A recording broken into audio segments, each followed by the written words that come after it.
Welcome to The Explainer. All right, today we're tackling a big one, Robinhood. It's one of those companies that's just always in the headlines. It's a wild story of insane growth, some pretty bold innovation, and yeah, some really serious questions about what's coming next. So 2025 was just a massive year for them, right? A total blowout. But the question on everyone's mind is, can they keep it up? Is this a rocket ship that's just going to keep climbing, or are there some serious warning lights flashing on the dashboard? That's exactly what we're going to dig into. All right, let's just jump right into the numbers because, wow, to really get what's at stake here, you just have to look at this. In 1 year, just 1 year, the assets on their platform more than doubled. We're talking from about $152 billion to over $332 billion. That's a 119% jump. I mean, that's not just growth, that's an explosion. It really shows you how fast they are scaling up. So you gotta ask, where is all this rocket fuel coming from? Let's start with the good stuff, the bull case for Robinhood. And trust me, it's backed by some seriously impressive numbers. Okay, first off, their user base.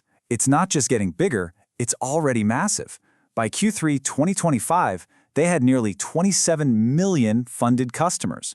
Think about that.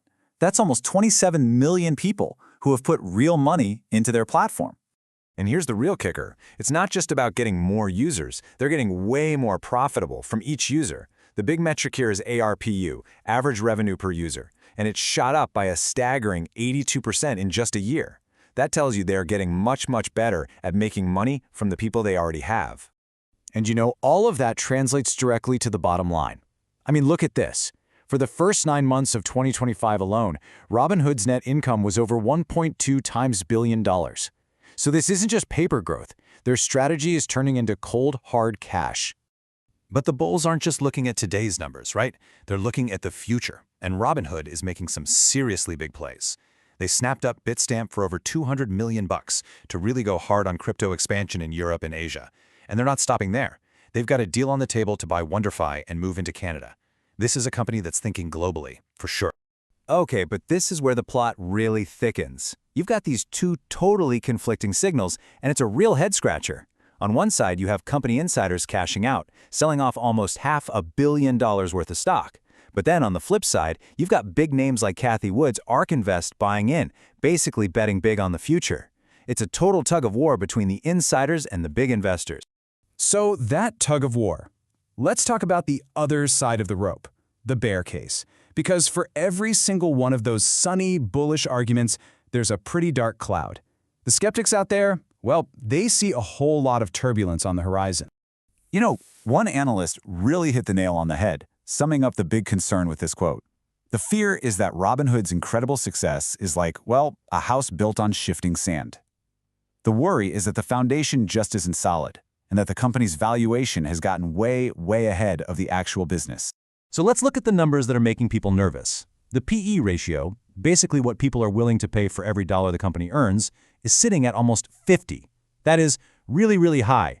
And when you see that next to a negative pre-tax margin, which just means the main business isn't actually profitable yet, you start to wonder, wait, is this stock price really justified? And yeah, the yearly growth looks amazing. But if you zoom in, you start to see a few cracks. Like in November 2025, they actually lost 130,000 funded customers. Now, sure, it's only 1 month, but it's a little dent in that story of non-stop, unstoppable growth, But it's not just about the valuation. A huge piece of the bear case comes down to the regulatory nightmare that Robinhood seems to be constantly navigating. We're talking a super complex, super expensive maze of rules and regulators. And look, this isn't some hypothetical what-if scenario. This has been happening. This timeline just lays it all out. A clear pattern of getting hit with major fines. We're talking millions upon millions of dollars in penalties from the SEC, from FINRA, from state regulators. It's a constant legal battle that's always hanging over the company's head. So what's the biggest regulatory threat of all? Well, it cuts right to the heart of how they make money. It's this thing called payment for order flow, or PFOF. Basically, it's how they get paid for routing your trades. This is a massive chunk of their revenue, but it's super controversial, and regulators have it squarely in their sights. If new rules come down that limit or ban PFF, that would be a direct, painful hit to their business. All right, so Robinhood loves to innovate, right? They're always pushing into the next big thing. Crypto, tokenized stocks, you name it. But that innovation, it's a real double-edged sword. and the other edge is packed with some very unique and very serious risks. And this risk is not just theoretical, it is very, very real. Get this. When Robinhood started offering tokens tied to shares of private companies like OpenAI, OpenAI itself came out with a public warning telling everyone to be careful. I mean, when the company whose stock you're trying to sell is telling people to be careful, that is a massive red flag. And this is the perfect example of the problem, right? Every new product seems to come with a new set of headaches. Are some of their crypto coins actually unregistered securities?